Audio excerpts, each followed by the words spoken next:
অতুল দা, আমার চাকরি বাকরি তেমন ভালো লাগে না, করতে হয় दाए ठेके। अतुल दा ठाकुर जी से बोलने लगे कि मुझे नौकरी वगैरह कुछ खास अच्छा नहीं लगता है, करना पड़ता है जरूरत के वजह से। सीसी ठाकुर, उत्कृष्टे इष्टे বা শ্রেষ্ঠে যদি একবার মন মজে তখন निकृष्ट मन धरे ना।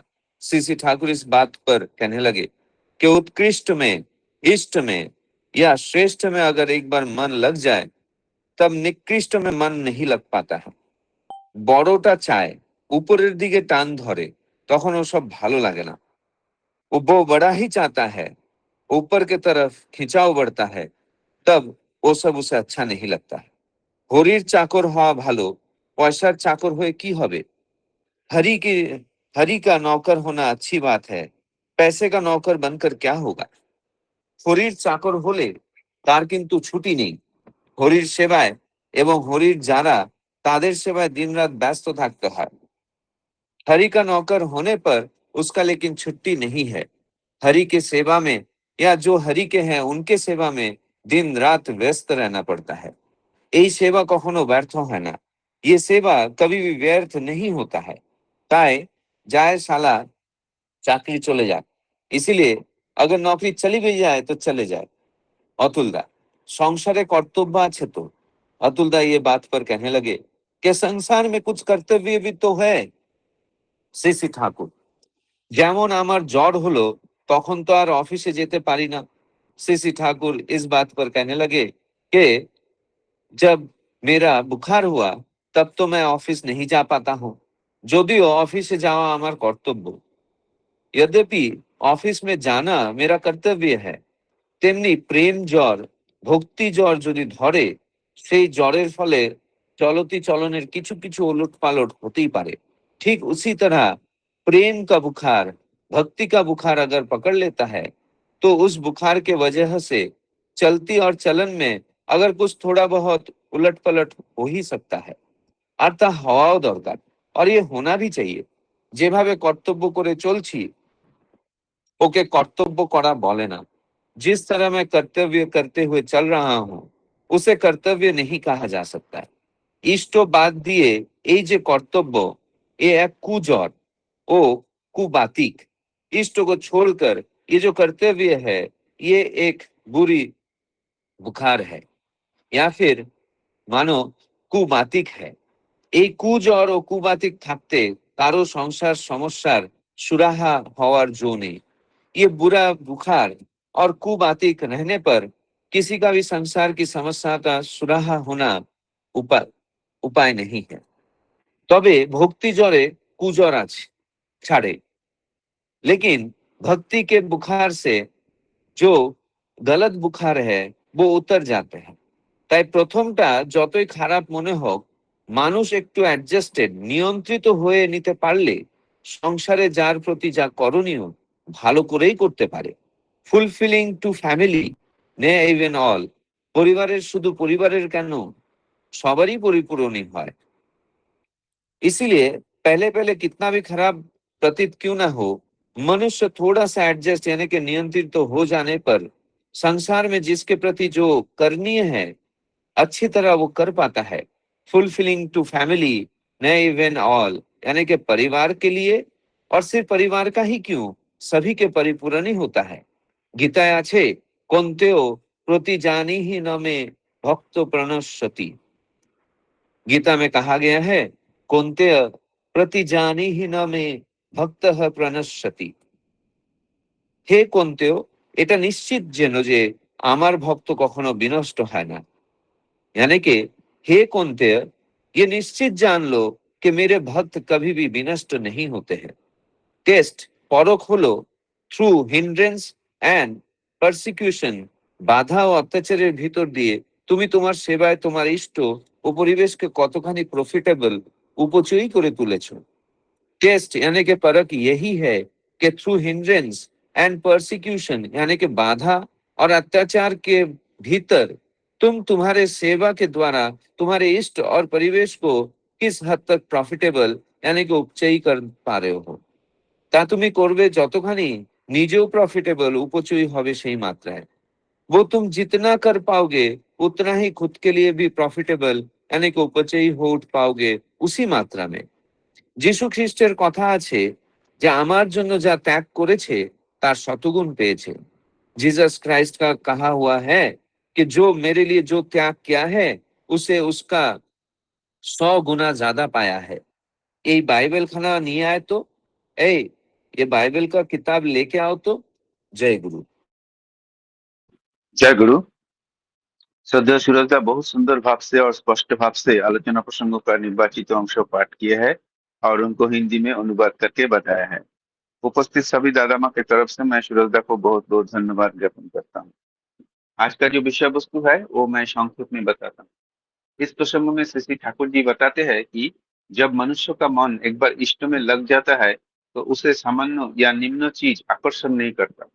तब उसका झुकाव ऊंचे जीवन और भगवान यानी कि हरि का सेवा में और जाता है। श्री ठाकुर जी और कहते हैं कि पैसे के दास बनने से बेहतर है कि हरि का सेवक बनना, क्योंकि ईश्वर और उनके भक्तों का सेवा कभी व्यर्थ नहीं जाती। सांसारिक कर्तव्यों का विषय में श्री ठाकुर जी समझाते हैं कि जैसे बीमारी यानी कि बुखार होने पर अपने काम पर काम नहीं कर पाता, वैसे ही जब भक्ति या प्रेम का बुखार होता है तो जीवन में कुछ परिवर्तन स्वाभाविक है। वास्तव में इष्ट को छोड़कर जो कर्तव्य किए जाते हैं वो अधूरे और गलत दिशा में होते हैं। जब तक वो भ्रम बना रहता है तब तक जीवन का समस्याओं का समाधान संभव नहीं। लेकिन भक्ति के प्रभाव से मनुष्य संतुलित होकर अपने कर्तव्यों को और भी अच्छे ढंग से निभा सकता है। सच्ची परीक्षा यही है कि कठिनाइयों और विरोध के बीच भी व्यक्ति अपनी सेवा से अपने इष्टों और समाज को कितना लाभ पहुंचा रहा है। जितना वो दूसरे के लिए उपयोगी बनता है उतना ही स्वयं भी उन्नत होता है। अंत में बताया गया है कि ईश्वर के प्रति सच्ची भक्ति और त्याग कभी व्यर्थ नहीं जाते, उसका फल कई गुना होकर मिलता है। ये है आज का विषय वस्तु का सारांश। आज का आलोचक मंडली इस प्रकार है। श्रद्धेय श्री अमीय रंजन साहुदा, श्रद्धेय श्री विकास परिदादा, श्रद्धेय श्री गोविंद लोनकरदा, एसपीआर चाकन। तो सबसे पहले मैं श्रद्धेय श्री अमीय रंजन साहुदा को अनुरोध करूंगा 5 मिनट आलोचना करने के लिए। दादा आप 6:55 तक आलोचना कीजिए। जय गुरु।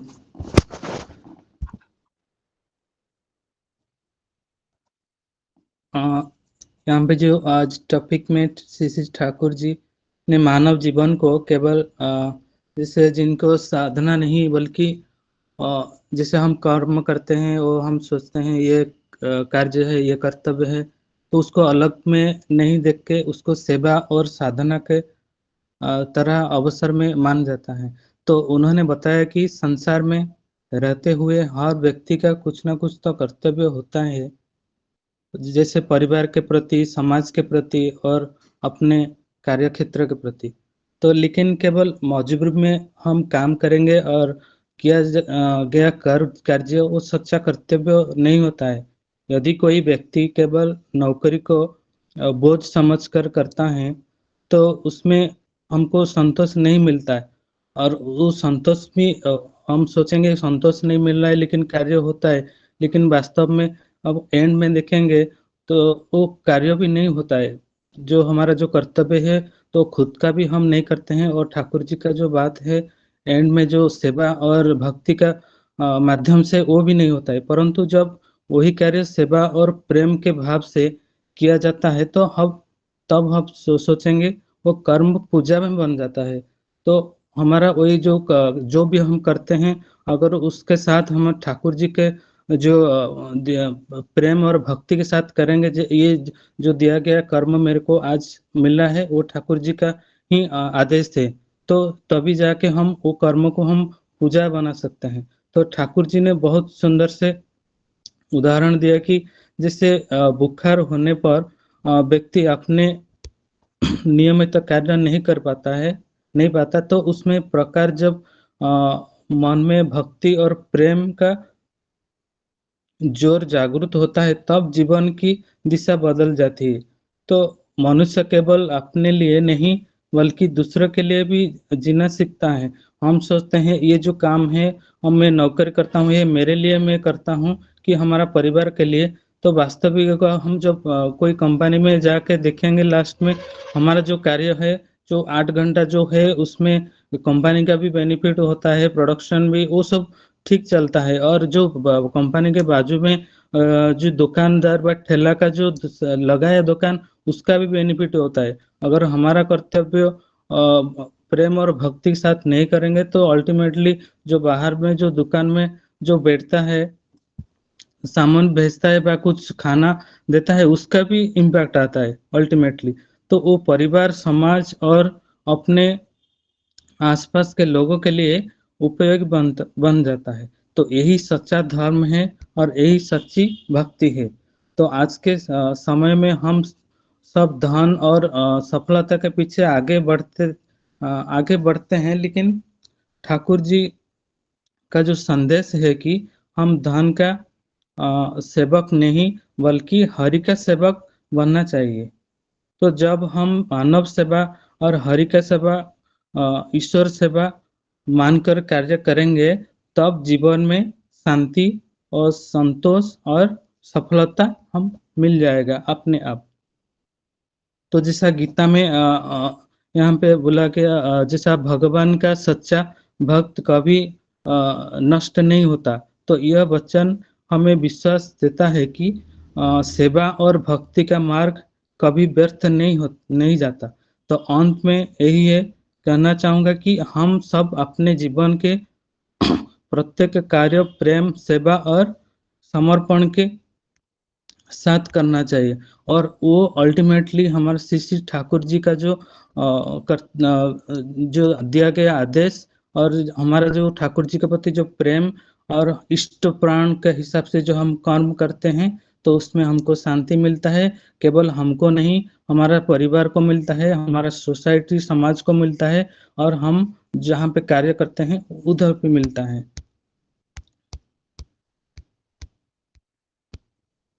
तो जैसा मान लीजिए कि हम प्लांट में, ऑफिस में काम करते हैं। अगर हम सिर्फ ये सोच कर करेंगे कि महीना में हमको सैलरी मिल जाएगा, तो काम धीरे धीरे बोझ बढ़ते जाएगा। जो इतना प्रेशर में हम करता हूँ, कैसे करेंगे, सैलरी तो उतना ही बढ़ता है। लेकिन यदि हम वो काम को मेरे सही काम मान के और ये ठाकुर जी का काम और जैसा भक्ति के साथ करेंगे, तो अल्टीमेटली क्या होगा, कंपनी का भी ग्रो होगा, प्रोडक्शन बढ़ेगा। कंपनी का जो भी लोग काम करते हैं, हम सोचेंगे नहीं मैं काम नहीं करने से क्या हो जाएगा। तो लेकिन हर एम्प्लॉय व हर सोसाइटी में, जो समाज में जितना भी आदमी व व्यक्ति हैं, हर का कुछ ना कुछ कंट्रीब्यूशन है। इसलिए हम जन्म लिया है और ठाकुर जी हमको जन्म दिया है। इसलिए तो हमारा ऐसा सोचना नहीं कि हम जो काम करते हैं कि केवल हमारा हिसाब से करते हैं, तो नुकसान जो भी आएगा हमारा ही आएगा, समाज के लिए आएगा। और अल्टीमेटली जो ठाकुर जी दिया गया का जो कर्तव्य हम नहीं कर पाएंगे, तो वही कर्तव्य और सेवा हमको खिला पाएगा। तो इसलिए अगर हमारा कर्तव्य और भक्ति का हिसाब से हम काम कर्म करेंगे, तो हम केवल हमको नहीं, पूरा सोसाइटी को, समाज को और ठाकुर जी का जो कर्तव्य है हमारा, तो वो भी हम निभा पाएंगे। जय गुरु। जय गुरु दादा। अमीर दादा बहुत सुंदर भाव से विषय वस्तु का आलोचना किए है। दादा ने एक अच्छी बात बोला है कि काम ही पूजा है, वर्क इज वर्शिप। ये हम लोग बचपन से सुनते आ रहा है। और ठाकुर जी बोले है कि पैसा का चाकर नहीं बन के हरि का चाकर बनो। ये बात दादा ने बहुत सुंदर भाव से आलोचना करके बताया है। आज हमारा साथ 3 नया भक्त ज्वाइन किया है। मौसमी चटर्जी माँ, तरुण कुमार दे दादा और जोगाचार्य बोल के कोई ज्वाइन किया है। जय गुरु दादा, जय गुरु माँ। आप लोग को सब इस आलोचना प्रसंग में स्वागत करता हूँ। अभी आलोचना करने के लिए मैं श्रद्धेय श्री विकास परिदादा को अनुरोध करूंगा 10 मिनट आलोचना करने। विकास दा, आप ज्वाइन हुए हैं क्या? जय गुरु।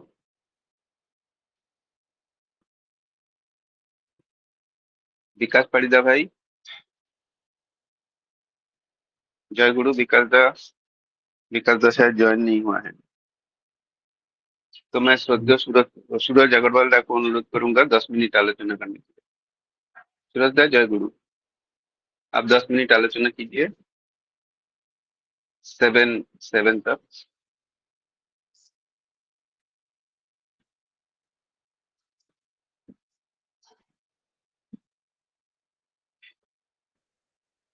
मैं कॉल करूँ क्या?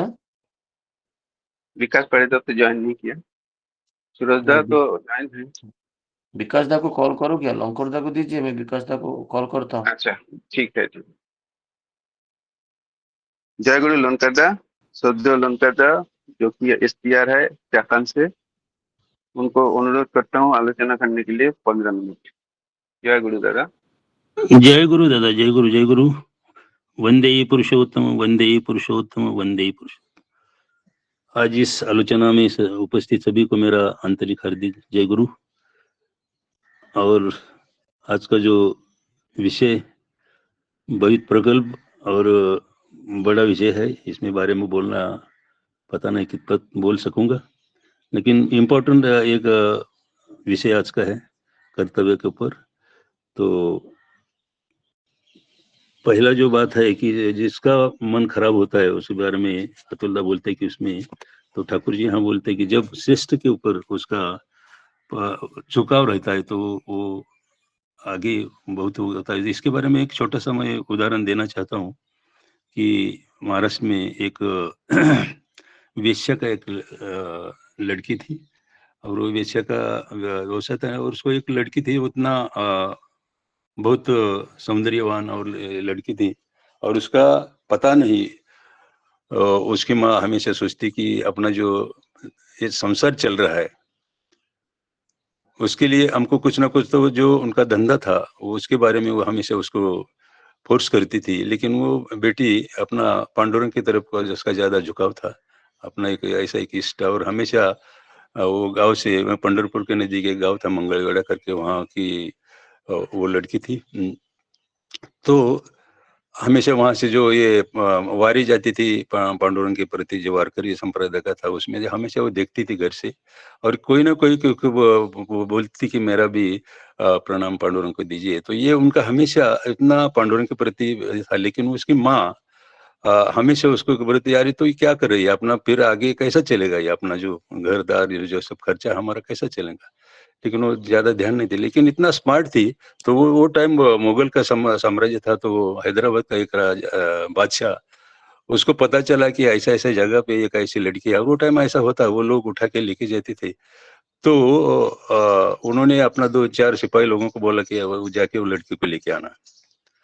वो 4-5 सिपाही लोग आते हैं, और वो मंगलवार आते हैं, और वो माँ को बोलते हैं कि आपको बहुत पैसा मिलेगा, ये लड़की को हम, अगर नहीं भी आपको तो हम जबरदस्ती लेके जाएंगे। लेकिन ये जब लड़की को समझता है, वो बोलती है अभी क्या करेंगे, लेकिन वो अपना शेष का बोले तो पांडुरंग का ध्यान करती है। और अभी उनको पता चलता है कि अभी ये होने कुछ भी करेंगे तो अभी ये तो लोग सुनेंगे नहीं, लेकिन इससे वो एक वो लोगों को बोलती है कि मेरा का आपको एक मेरा मान्य करना पड़ेगा कि मैं तो आऊंगी, लेकिन मेरे को एक बार पंढरपुर को होके जाना पड़ेगा आप लोगों को। मैं मेरा पांडुरंग का दर्शन करेंगे, फिर आपके साथ होंगे। तो वो लोग बोलते ठीक है, वो तैयार तो हो गए। तो वो लेके जाते हैं वो पंढरपुर का, वो पांडुरंग का जो मंदिर में। और ये इनका इष्ट के प्रति इतना झुकाव था उनका पांडुरंग के प्रति कि कुछ भी हो, अभी वो पांडुरंग को मंदिर में जाती है, और पांडुरंग को दावा करती है कि अभी आप ही मेरे रक्षा कर चाहिए, आप ही मेरा, तो आपको जानते हैं कि मैं क्या हूँ और कैसी हूँ। तो वहाँ उनका पांडुरंग के चरण में उसका समर्पण होता है, तो उसका वहाँ ही पांडुरंग के चरण में विलीन होती है। और उसके बाद अ, उसका जो रक्षा रहता है वो बाजू में ही उसको ये किया जाता है, और वहाँ एक वृक्ष उठता है वहां से। अभी भी वो वृक्ष है, लेकिन अभी पूरा वो ये गया, उसका पत्ता भी था। लेकिन जब लोग प्रणाम करने को जाते थे पंढरपुर लाइन में, तो वही झाड़ को प्रणाम करके आगे जाना पड़ता था।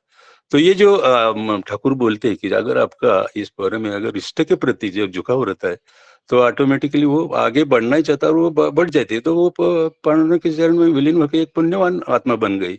और आज भी उनका नाम लोग लेते हैं। मैं उनका अभी ध्यान में था, लेकिन आया नहीं वो नाम। तो यही एक पहला जो सवाल था तुलदा का, तो कि मेरा अगर तो ये नहीं क्या नौकरी करना एक मेरे मन में नहीं आता है, तो इसके बारे में ठाकुर जी बोलते हैं। आगे जो मेन चीज है आज संसार में, कर्तव्य का बहुत महत्व है, और कर्तव्य के संसार में परम पिता को ये सवाल होता है, तो संसार में कर्तव्य का तो बहुत महत्व है। कर्तव्य एक वह नैतिक और सामाजिक जिम्मेदारी है जो व्यक्ति को अनुशासित रखती है, और सामाजिक जिम्मेदारी है व्यक्ति को अनुशासित रखती है। वह एक आत्म सुधार, परिवार के प्रति जिम्मेदारी और समाज के प्रति निष्ठा का संयोजन है, जो जीवन को अर्थपूर्ण और संतुलित बनाता है। मूलभूत कर्तव्य है, नैतिक कर्तव्य है, व्यक्तिगत कर्तव्य है, और ये व्यक्तिगत जो है हमारा अपने माँ पिता को, परिवार को कैसा रखना है, नैतिक कर्तव्य समाज के लिए हम क्या कर सकते हैं, और मूलभूत कर्तव्य हमारे देश के लिए, हमारे राष्ट्र के लिए।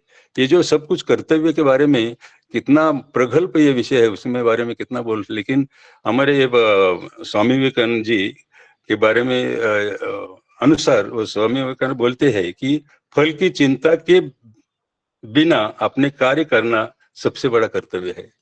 तो ये जो कर्तव्य के बारे में मैं थोड़ा स्वामी विवेकानंद का भी एक कहानी सुनाऊंगा कि उन्होंने कर्तव्य के बारे में बहुत बड़ा ये किया है, आलोचना की है। तो वो थोड़ा सा एक कहानी आपके सामने रखना चाहता हूँ कि वो बोलते हैं कि एक तरुण सन्यासी किसी वन में गया।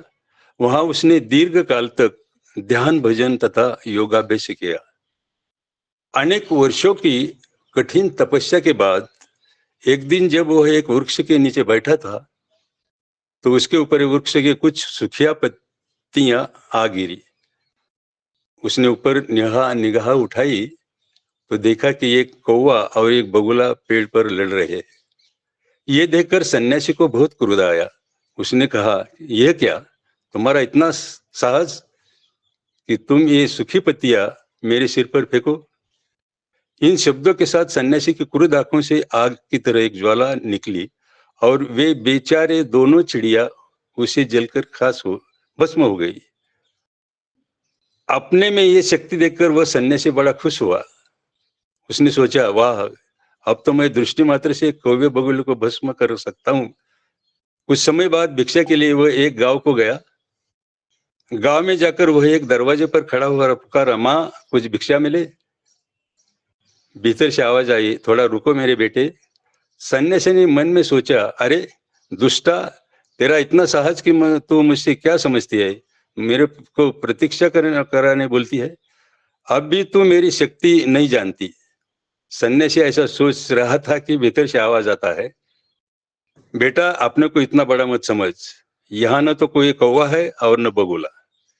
ये सुनकर सन्यासी को बड़ा आश्चर्य हुआ।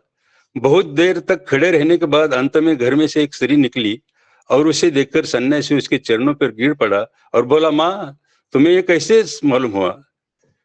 स्त्री ने उत्तर दिया, बेटा, न तो मैं तुम्हारा योग जानती हूँ और न तुम्हारी तपस्या। मैं तो एक साधारण स्त्री हूँ। मैंने तुम्हें इसलिए थोड़ी देर रोका था कि मेरे पतिदेव बीमार है और मैं उनकी सेवा शुश्रूषा में संलग्न थी। यही मेरा कर्तव्य है।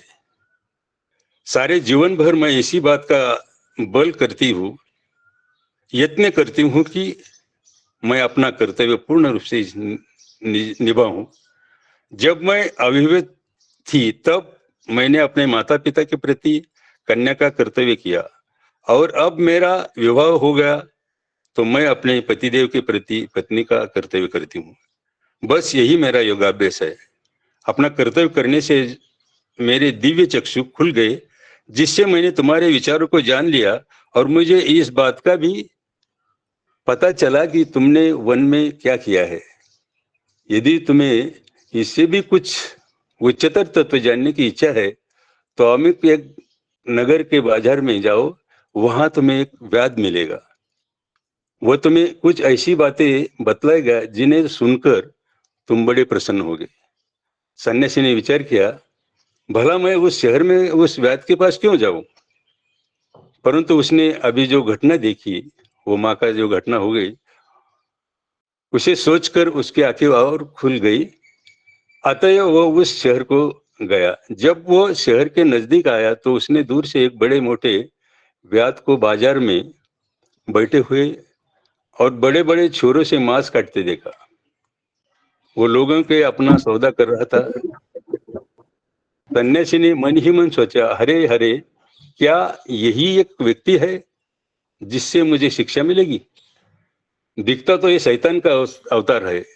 इसमें मैं व्याध ने सन्यासी की ओर देखा और कहा, महाराज, क्या उस स्त्री ने आपको मेरे पास भेजा है? कृपया बैठ जाइए, मैं जरा अपना काम समाप्त कर दूं। सन्यासी ने सोचा, यहाँ मुझे क्या मिलेगा। खैर, वो बैठ गया। इधर व्याध अपना काम लगातार करता रहा और जब काम पूरा हुआ तो उसने अपने रुपए पैसे समेट सन्यासी कहा, वो सन्यासी बैठा था, उसको बोला, चलिए अजयदा, आपका महाराज। माइक खुला है। अजयदा, जय गुरु। माइक खुला है, हाँ ठीक है, बोलिए तो लंकर। सन्यासी ने कहा, चलिए महाराज, घर चलिए। घर पहुंचकर व्याध ने उन्हें आसन दिखाया और कहा, आप यहाँ थोड़ा ठहरिए।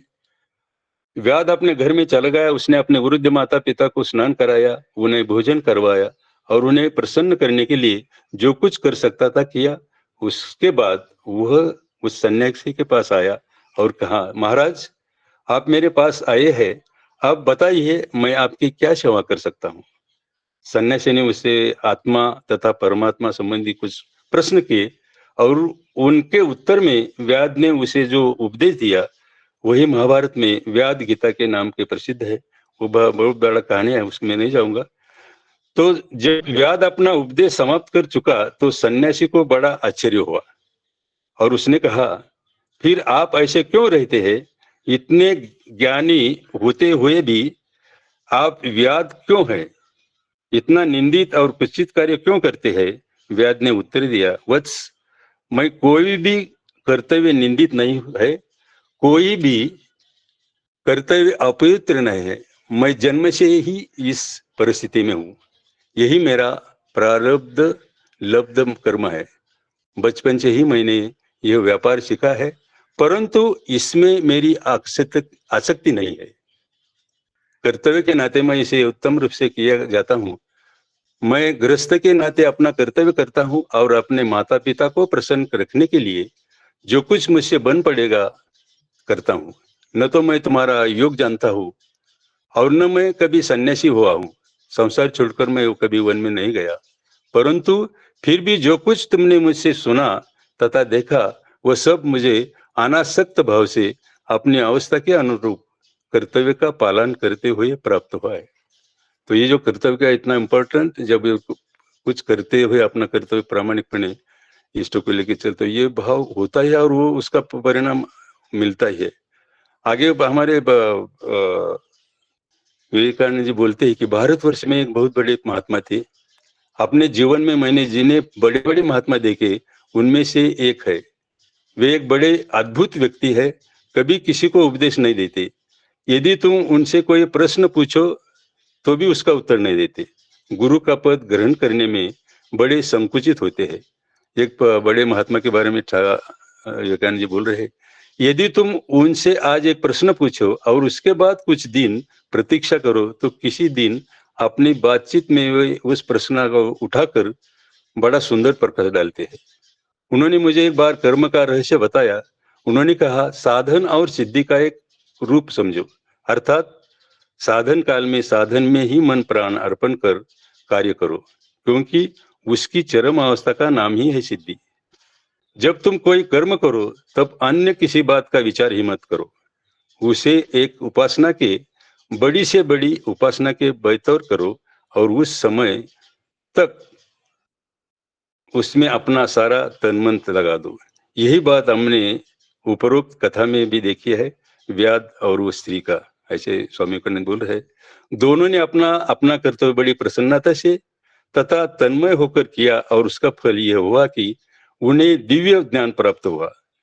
इसमें हमें यह स्पष्ट प्रतीत होता है कि जीवन की किसी भी अवस्था में कर्म फल में बिना आसक्ति रखे यदि कर्तव्य उचित रूप से किया जाए तो उसमें हमें परम की प्राप्ति होती है। कर्मफल में आसक्ति रखने वाला व्यक्ति अपने भाग्य में आए हुए कर्तव्य पर भिन्न भिन्नता है। अनासक्त पुरुष को सर्व कर्तव्य एक समान है। उसके लिए तो कर्तव्य स्वार्थपरता तथा इंद्रिय परायणता को नष्ट करके आत्मा को मुक्त करने के लिए शक्तिशाली साधन है। हम अपने कर्तव्य पर जो भिन्न भिन्नते हैं, उसका कारण यह है कि हम सब अपने को बहुत समझते हैं कि और अपने को बहुत योग्य समझा कर कहते हैं कि यद्यपि हम वैसे नहीं है। प्रकृति ही सदैव कड़े नियम से हमारे कर्मों के अनुसार उचित कर्मफल का विधान कर दिया है। इसमें तनिक भी हेरफेर नहीं हो सकता और इसीलिए अपनी ओर से चाहे हम किसी कर्तव्य को स्वीकार करने के लिए भले ही अनिच्छुक हो, फिर भी वास्तव में हमारे कर्मफल के अनुसार ही हमारे कर्तव्य निर्दिष्ट होंगे। स्पर्धा से ईर्ष्या उत्पन्न होती है और इससे हृदय की कोमलता नष्ट हो जाती है। असंतुष्टता तकरारी पुरुष के लिए सभी कर्तव्य नीरस होते हैं। उसे तो कभी भी किसी चीज को संतोष नहीं होता और फलस्वरूप उसका जीवन दुभर हो उठता है और असफल हो जाना स्वाभाविक है। हमें चाहिए कि हम काम करते रहे, जो कुछ भी हमारा कर्तव्य हो उसे करते रहे, अपना कंधा सदैव काम से भिड़ाए रखे और तभी हमारा पथ ज्ञानलोक से आलोकित हो जाएगा।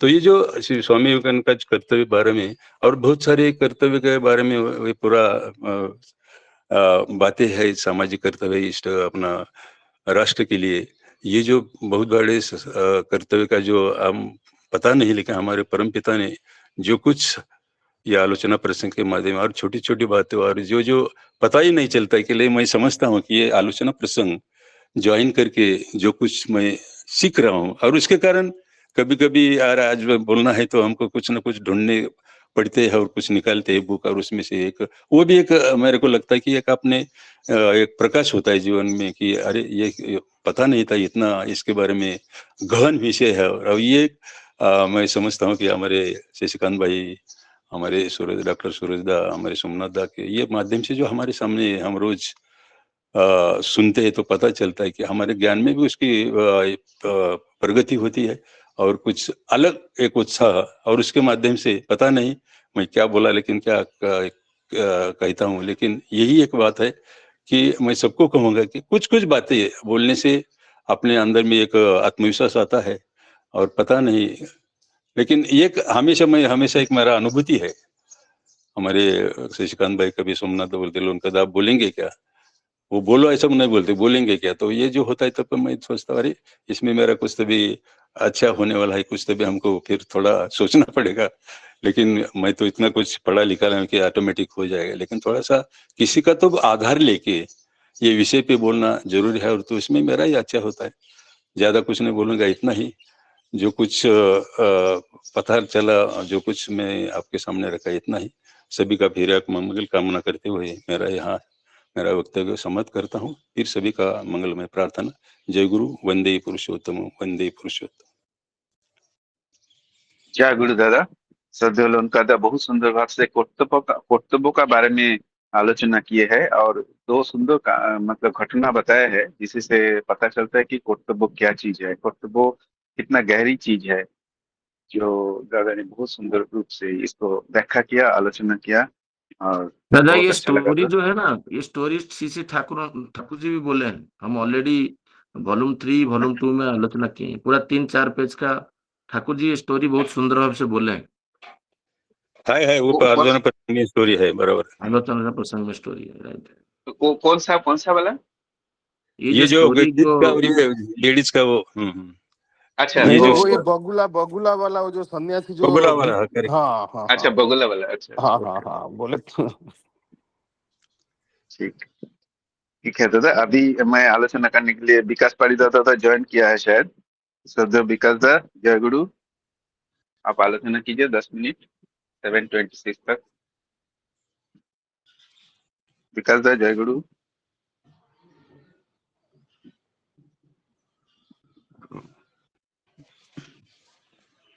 विकास ऑन करिए माइक। जय गुरु दादा। जय दादा आप आलोचना कीजिए 10 मिनट 7:27 तक।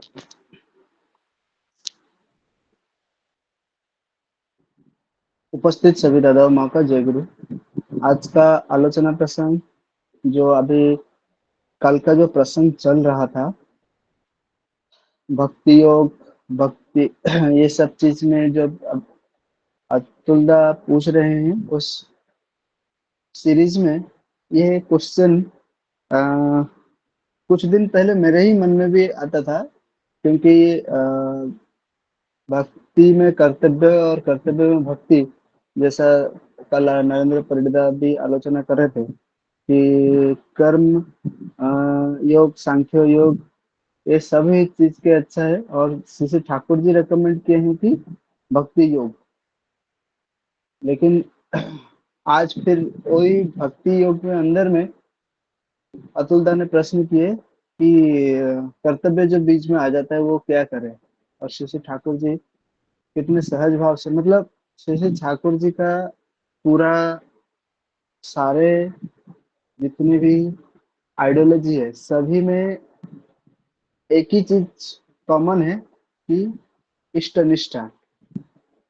संसार में तुम कुछ भी करो, वो इष्ट निष्ठा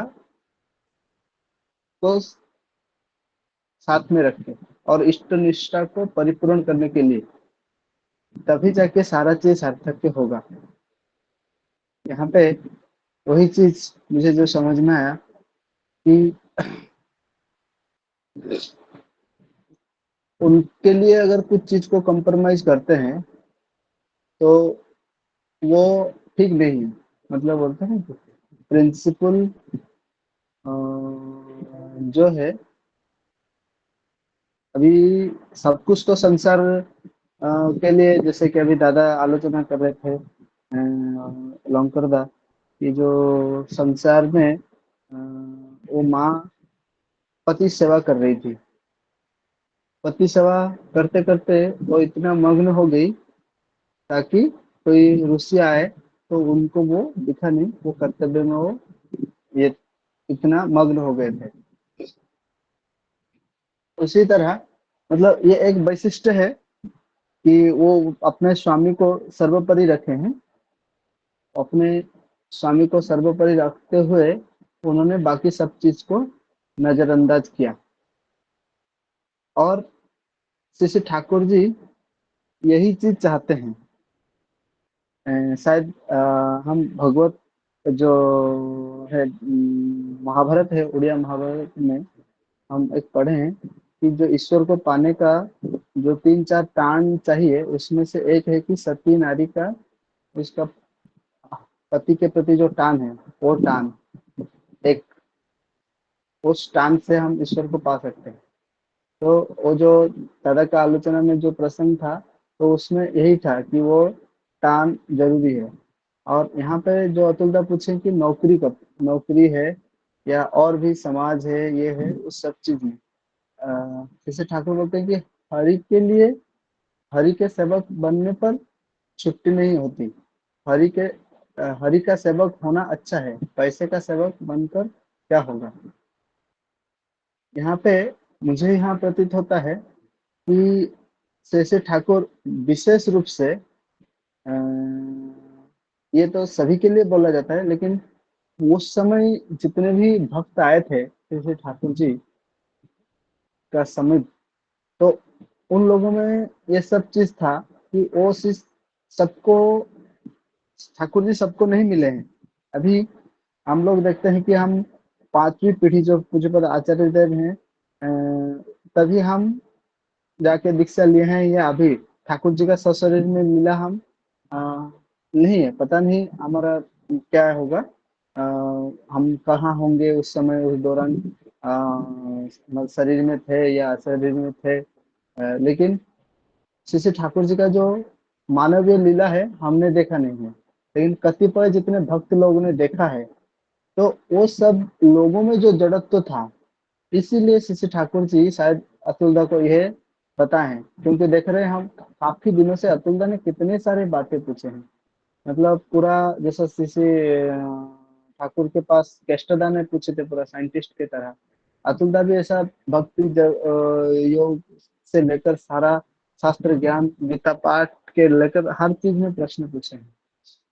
और इसी सिलसिले में एक प्रश्न ऐसा भी आता है कि जब मनुष्य को धर्म संकट में रहना पड़ता है कि जो कर्तव्य देखूं या कृष्ण देखूं, तो उसी चीज को श्री ठाकुर यहाँ पे पूरा साफ साफ बोले हैं। हरि के लिए अगर सब चीज है तो हरि है। जैसा हम बोलते हैं कि you are for the Lord not for others, you are for the Lord so for others. तो जैसा और एक है कि रखे हरि मारे हरि रखे के। जो हरि को रक्षा करके चलता है उसको कौन ये कर सकता है, और जो हरि को ही बचाता नहीं है बाकी सबको बचाना कोशिश करता है, अपना चलन चरित्र में हरि को नहीं बचा पाता है, तो कभी भी वो किसी भी चीज को बचा नहीं पाता है। यहाँ पे श्री ठाकुर के जो निर्देश है उसी में से यही है। तो यहाँ पे और एक श्री ठाकुर जो चीज बोल रहे हैं कि जो एक नेग्लिजेंसी के बात बोल रहे हैं, बहुत सुंदर लगा वो चीज मुझे। क्या बोलते हैं कि जो कर्तव्य में अवहेला हो जाता है, कितना एक ये है, इसको मैं भाषा नहीं दे पा रहा हूँ कि जब आपका कर्तव्य में आप ड्यूटी जाते हो, ऑफिस जाते हो, लेकिन जब बुखार होता है तभी क्या इग्नोर नहीं करते हो? तभी क्या आप ऑफिस जाते हो? ऑफिस के कर्तव्य में थोड़ा बहुत तो ये होता है। तो श्री ठाकुर जी यहाँ पे अतुल्दा को ये जो उदाहरण दिए हैं, ये उदाहरण थोड़े समय के लिए मुझे समझ में नहीं आया कि ये उदाहरण कैसा यहाँ पे यथार्थ होता है। लेकिन बाद में समझ में आया कि जो प्रेम जो करते हैं, जो भक्ति करते हैं ना, तो उनको छल बल कौशल ही अपना जाहिर करना है भक्ति हर समय। जैसे कि मुझे अगर मेरे वाइफ के लिए छुट्टी लेना होगा कि या कुछ ये करना होगा, हर समय में सीधे सीधे तो ऑफिस में अगर नहीं कर पाया, लेकिन मुझे कैसे भी करके समय निकाल के और छुट्टी लेके वो उनका जो भी जरूरत है, या उनको अगर उनका कभी तबीयत खराब हुआ तो ये सब चीज मैं मैनेज कर लेता हूँ। तो इष्ट के लिए क्यों नहीं कर पाऊंगा? तो इष्ट के लिए कर पाऊंगा क्योंकि अगर मैं उसी स्थान में उसी इंटेंसिटी के साथ अगर मैं उनको प्यार करता हूँ, तभी अगर मैं ये सब चीज कर पाऊंगा। तभी मेरे को मैं कैलकुलेट नहीं करूंगा कि मेरा कर्तव्य में अवहेलना हो जाएगा। जो जैसा एक भक्ति की बात चल रही थी कि भक्ति योग में जैसा कल बोला जा रहा था कि गोपी और मीराबाइयों में अगर जो ज्ञानी लोग हैं, सांख्य योगी लोग हैं ना, वो तत्व तो हो जानते हैं, वो कभी भी अपना पैर की मिट्टी नहीं देंगे ईश्वर का बुखार है उनको बचाने के लिए।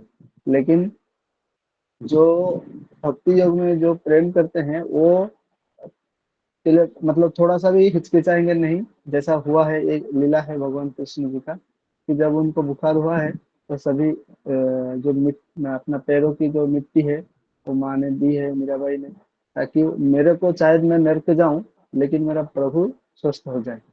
तभी वो नहीं देखे कि मेरा पुण्य मिलेगा, मैं स्वर्ग में जाऊंगा, मुझे मेरा पुण्यात्मा बनूंगा, मुझे मोक्ष मिलेगा, ये सब चीज नहीं देखे। हमें देखे कि मेरा चाहे फिर भी नर्कवास हो, लेकिन मैं मेरा प्रभु का कष्ट को निवारण कर सकूं, इसी में मेरा जीवन को मैं उत्सर्ग करूँ। ये भक्ति योग हमें यही सिखाता है। और श्री ठाकुर आज प्रसंग में यही बातचीत रखते हैं। बाकी आगे दादा लोग हैं, आलोचना करेंगे। मैं आज अपना एक बात को ध्यान से जय गुरु कृष्ण। जय गुरुदादा। श्रद्धेय विकास परिदा भाई बहुत सुंदर भाव से विषय वस्तु का आलोचना किए है। उन्होंने अच्छा एग्जाम्पल जो ठाकुर जी दिया है उसको एक्सप्लेन करने का कोशिश की है कि जब हमारा बुखार होता है तब हम ऑफिस नहीं जाते हैं।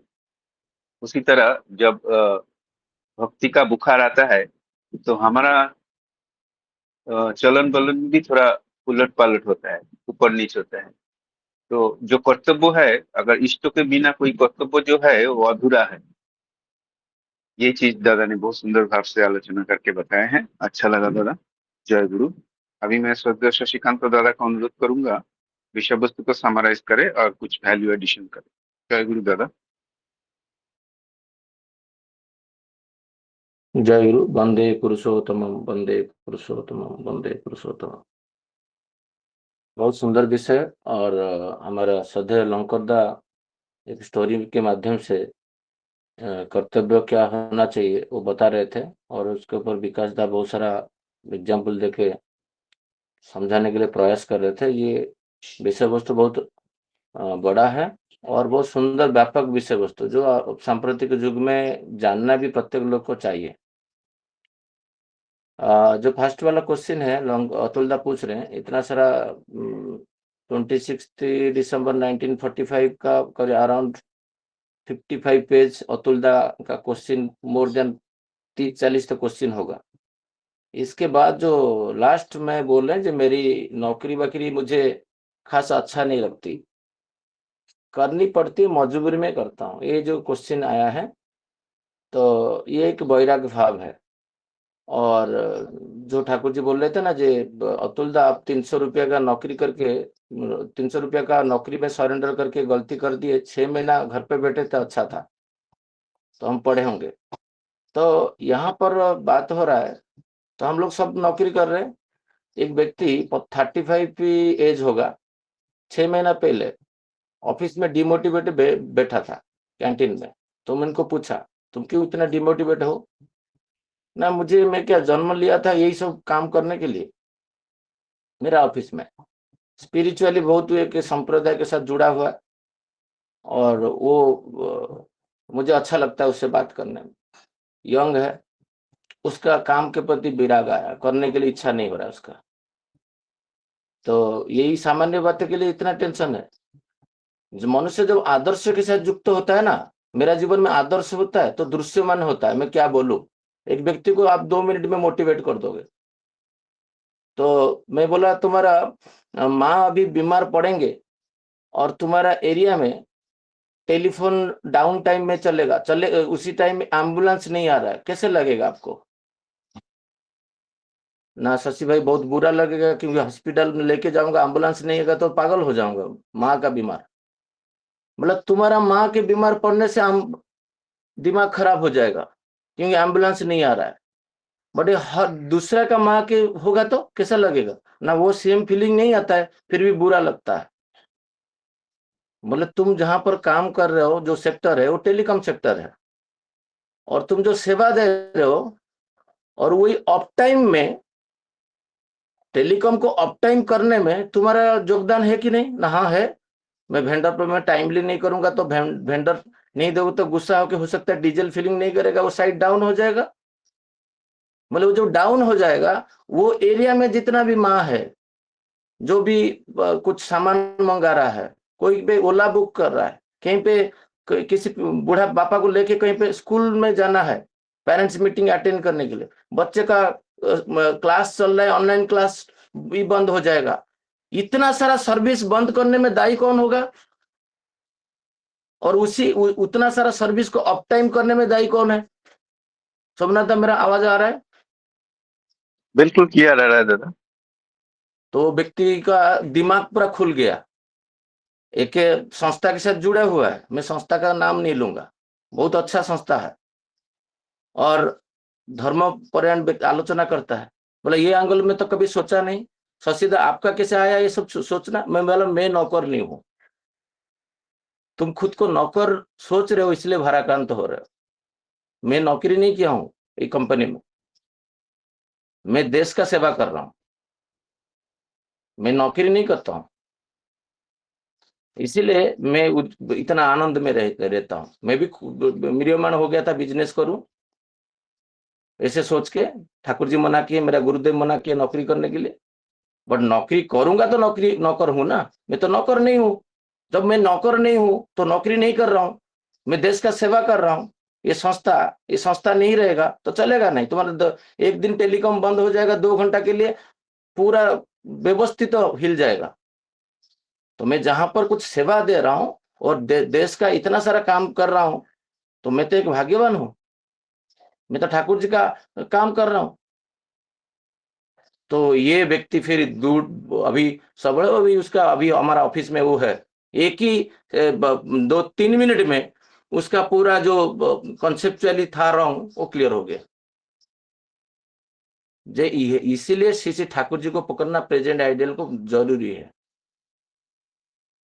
श्री श्री ठाकुर यहाँ पर क्या बोल रहे हैं? जे बोल रहे हैं जे जब मन एक बार उत्कृष्ट व श्रेष्ठ में लग जाता है तब निकृष्ट में मन नहीं लगता है।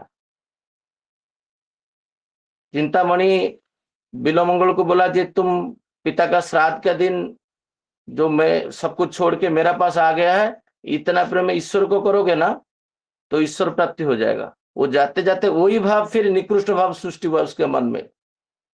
एक नारी को देख के काम भाव सृष्टि हुआ, निकृष्ट भाव सृष्टि हुआ।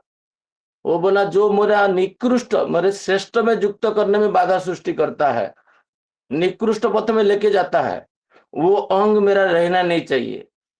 वो एक हेयर पिन एक लड़की का है, वो जो गृहस्थ महिला थी जिसके प्रति खराब भाव आया था, उसका हेयर पिन लेके खुद का आई को आंख को फोड़ दिया। आवश्यकता तुम्हारा नहीं है, क्योंकि श्रेष्ठ में तुम बाधा सृष्टि कर रहे हो, श्रेष्ठ के प्रति प्रेम में बाधा सृष्टि कर रहा है। ये उत्कृष्ट भाव है, जब आ जाता है निकृष्ट के प्रति मन नहीं जाता है। मन ऊर्ध्वगामी हो जाने से प्रत्येक नारी के अंदर माँ का भाव आ जाएगा। वो कोई भी अवस्था में है। कोई एक बार बोल रहे थे ना, वो ऐसे ड्रेसिंग सेंस में है, वो इसी अवस्था में ही तुम्हारा वही भाव आएगा, भाव नीचे नहीं जाएगा। भाव नहीं होगा ड्रेस सेंस देख के इसको मैं माँ सोचूं कि नहीं सोचूं। जब उत्कृष्ट भाव आएगा बिस्री में सुंदरता दिखोगे आप। हर जगह में जैसे गंदे की कीड़ा नाड़ा जहां पर पानी है वहां पर सूर्य किरण केवल पानी लेके चला जाता है, गंदे की छोड़ देता है। श्री श्री ठाकुर यहाँ पर बोल रहे हैं बड़े चाहते हैं ऊपर की जो खिंचाव होता है, जो तुम्हारा सूरत होता है, जो लिबिडो होता है, जब खींच लेता है आपको ऊपर की तरफ, तो श्री श्री ठाकुर जी यहाँ पर बोलते हैं आप हरि का दास हो। पैसा का दास हो के क्या फायदा? मैं नौकरी का दास नहीं होता हूँ, जीविका का दास नहीं हूँ, मैं हरि का दास हूँ। हरि का भजन कीर्तन सुनने के लिए मन करता है। चाय पीता हूँ तो 10 मिनट के लिए मन चला जाता है किससे बात कर लूं, ये समय को यूज कर लूं। एक सचिंता का लाया था 3 महीना से, जो हम मैगजीन परम पूज्य पद आचार्य बार बार बोल रहे हैं, पूज्य ने बिंकीदा बोल रहे हैं, इतना छपा हो रहा है हम पढ़ नहीं पाते हैं। तो कल हम स्टार्ट किए, जब पढ़ के खत्म कर देंगे, 4-5 बार पढ़ेंगे तो महीना में सारे टॉपिक शायद कवर हो जाएगा। उससे लोग के पास अभी जो कल विजयदा बोल रहे थे, जो मनुष्य ऐसा हो गया है अभी पढ़ने के लिए किसका मन नहीं है, सुनता है नहीं तो वीडियो देखता है। ये कन्वर्ट हो जाएगा मेंटल फॉर्म। अभी वो मेंटल फॉर्म में हम कैसे लोग के पास सुनने की अवस्था में सब कुछ पहुंचाए, ठाकुर जी का बातें सब रिकॉर्डिंग की तरह कान में लगाएगा, ट्रेन में बैठ के सुनेगा, देखेगा। विजुअलाइजेशन फॉर्म, रीडिंग फॉर्म, इसलिए किसी के घर पे न्यूज पेपर नहीं आता है, ऑडियो सुनता है। तो ये जो श्री श्री ठाकुर जी यहाँ पर बोल रहे हैं, ये हरि का सेवक जब तुम बनोगे, हरि का सेवा और ये हरिजन का सेवा, ये 2 वर्ड ठाकुर जी यहाँ पर बोल रहे हैं। जे हरि का सेवा और हरिजन का सेवा मैं करूँ कैसे? मेरा घर पड़ोसी में जो ठाकुर जी का लोग है उनका सेवा में मैं लिखता रहूंगा, उनका इष्टवृत्ति कैसे टाइम ले जाए, उनका घर परिवार में कुछ असुविधा है इसको सुविधा में देखूं, ये भाव आपके अंदर ऑलवेज जागेगा। आप जब वो तृप्त करने के लिए श्री श्री ठाकुर जी को रहोगे, इसीलिए श्री श्री ठाकुर जी बोल रहे हैं जो उसमें व्यस्त रहना दिन रात, जो डीपीआर का भी मुहिम चल रहा है, दिन रात उसमें व्यस्त रहना। जब मैं एक बातें जब करता हूँ कभी किसी के साथ नॉर्मल बातें, वो घूम फिर के मैं जजन इष्ट बुद्धि सदाचार सोचते ही नहीं, इष्ट स्वार्थ प्रतिष्ठा नहीं तो वहीं पे पहुंच जाता हूँ। किसी बात को फॉर्म में ज्यादा नहीं, 5 मिनट्स to 3 मिनट्स उसमें यहीं पे जाके पहुंचना पड़ता है। ये जो भाव अभी की अवस्था आया है, पहले नहीं था। किसी के साथ बात करके वहां पर पहुंचना तुरंत, जैसे व्यक्ति डिमोटिवेट था 2 मिनट में उसको तुम कितना महान कार्य कर रहे हो उसको एक गौरवान्वित अवस्था में पहुंचा देना, नहीं तो वो कैसे मोटिवेट होगा। जे तुम कितना अच्छा काम कर रहे हो उसको दिखा देना पड़ेगा। ये आता है दृष्टि से। तो दृष्टि आएगा जब युक्त हो गए आपको ईश्वर के साथ। जब ईश्वर के साथ युक्ति हो गई, ईश्वर जैसे देख पाते थे, ईश्वर जैसे सोच पाते थे, तुम्हारा वही भाव सोचना और वही भाव दृष्टि शक्ति आ जाएगा। मैं भी धीरे धीरे देखता हूं जो दृष्टि शक्ति तो मेरा नहीं है ऐसा, ये सब ठाकुर का है। श्री ठाकुर जी का दृष्टि शक्ति ऐसा था, ऐसे ऐसे बोलते थे, आलोचना प्रसंग सुन सुन के स्टोरी लोग को वही अवस्था में लेके जाना, खुद को लोग को वही अवस्था में चला जाना। तो ये श्री ठाकुर जी को जो पूछा जा रहा है जे क्या संसार में कर्तव्य तो है, अभी 3 मिनट बचा हुआ है, ये बहुत बड़ा व्यापक सब्जेक्ट है। ये सब्जेक्ट, ये जो सेकेंड पैराग्राफ में सोच रहा हूँ रिपीट करेंगे कल हम, इसमें बहुत सारा उदाहरण में डायरी में लिखा हूँ बोलने के लिए, टाइम परमिट नहीं कर रहा है इसलिए मैं बोल नहीं पाऊंगा। बट एक चीज जो ठाकुर जी बोले है ना, यदि आपको कोई फीवर होता है तो आप क्या एक्सक्यूज लेते हो, वो कर्तव्य से विच्युत होते हो, तब दुख नहीं होता है। जब प्रेम का जोर लगता है तो ये सारे काम जितना वैराग्य भाव सृष्टि हो जाता है। घर बार छोड़ने के लिए मन नहीं होता है, बट उसी में रह के परिवार को मिला के ईश्वर का काम करना। जी हम बहुत भाग्यवान है, हमारा पिता माता को हमको बार बार कृतज्ञता ज्ञापन करना चाहिए। मेरा पिता माता के वजह से मैं आज श्री ठाकुर जी को पकड़ा पाऊं, ये हम चल पा रहा हूँ। ये जो बातें श्री ठाकुर जी बोल रहे हैं ना, हे कौनते जो गीता का बातें बोल रहे हैं, जे हे कौनते जे मेरा जो भक्त होते हैं उनका कुछ होने वाला नहीं है। मेरे पास 7 to 8 लाइव एग्जाम्पल है, नाम के साथ बोल सकता हूँ। नारायण भाई भुवनेश्वर मंदिर में, आप जब भी जाते हो भुवनेश्वर मंदिर में पूछना नारायण भाई कौन है, वो एक रक्तहीनता रोगी है। कितना साल से? 27 साल से। मैं जितना दिन देखा हूं उतना बोल रहा हूँ, उससे पहले भी रक्तहीनता होगा, बट मैं बोलता हूँ ब्लड 2 यूनिट हफ्ता में नहीं चढ़ाओगे वो व्यक्ति का डेथ होना चाहिए आज पर डॉक्टर। आज पर डॉक्टर उसको 2 यूनिट नहीं चढ़ाएंगे तो मर जाएगा। 27 साल में जिंदा है, बिना रक्त में, बिना ब्लड में, दिन रात ठाकुर जी का कार्य कर रहा है। ठाकुर जी उसके अंदर क्या ब्लड चढ़ा रहे हैं मुझे पता नहीं, ब्लड नहीं लेता है। ऐसे मजाक मजाक में हमें उसका स्किन को ऐसे उठा के ऊपर लेके आ जाए तो बेलून की तरह स्किन आ जाता है, अभी भी जिंदा है। अभी 1 मिनट बचा हो, ये तो कंटिन्यूड होगा, कल इसके ऊपर मैं आलोचना करूंगा, कुछ लाइव एग्जाम्पल दूंगा, आपको समझ में आएगा जो ठाकुर जी क्या बोलना चाहते हैं। जब लाइव एग्जाम्पल नहीं रहेगा आपके पास तो आपको समझ में नहीं आएगा ठाकुर जी क्या बोलना चाहते हैं। ये 30 सेकंड में परम पूज्य श्री आचार्य देव बोले थे मुझे एक बार, तुम्हारा कुछ नहीं होगा। बैंगलोर मंदिर, दिसंबर महीना 2014। ये सामने में एक बोला जी, मैं परम पूज्य श्री आचार्य देव बोला जी आप मेरे लिए कुछ कर नहीं रहे हो। मेरा ये क्वेश्चन था, एक दर्द भरा क्वेश्चन था जी आप मेरे लिए कुछ कर नहीं रहे हो। तो उत्तर में बोले थे तुम्हारा कुछ नहीं होगा, ईश्वर का कर्म करोगे तो। ये सब जगह इतना ही आंसर दिए थे, ईश्वर का कर्म करोगे तो तुम्हारा कुछ नहीं होने वाला है। तुमको कोई भी डॉक्टर लिख दिए लाइफ लॉन्ग तुमको ये मेडिसिन खाना है, नहीं तो तुम मर जाओगे, वो मेडिसिन में आज खा ही नहीं रहा हूं। साजो 1 ग्राम आप गूगल में सर्च करके देख सकते हो। ये मेडिसिन कभी किसी का लाइफ में ड्रॉप हो चाहे हुआ है, कोई डॉक्टर बोल देगा मैं मान जाऊंगा। तो लंबा सब्जेक्ट है ये, मैं कल आलोचना करूंगा इस सेकेंड पैराग्राफ को। जबरदस्त सब्जेक्ट है, ठाकुर जी के ऊपर भरोसा होने से क्या होता है मैं आपको बताऊंगा। जय गुरु। जय गुरु। बहुत सुंदर भाव से शशिकांत दा विषय वस्तु को समराइज किया और उनका जीवन का कहानी बता रहे थे, वो सुनने के लिए हम बेचैन हैं। कल हम सुनेंगे और आज आलोचना प्रसंग को यही समाप्त करते हैं। सभी दादाओं को जय गुरु।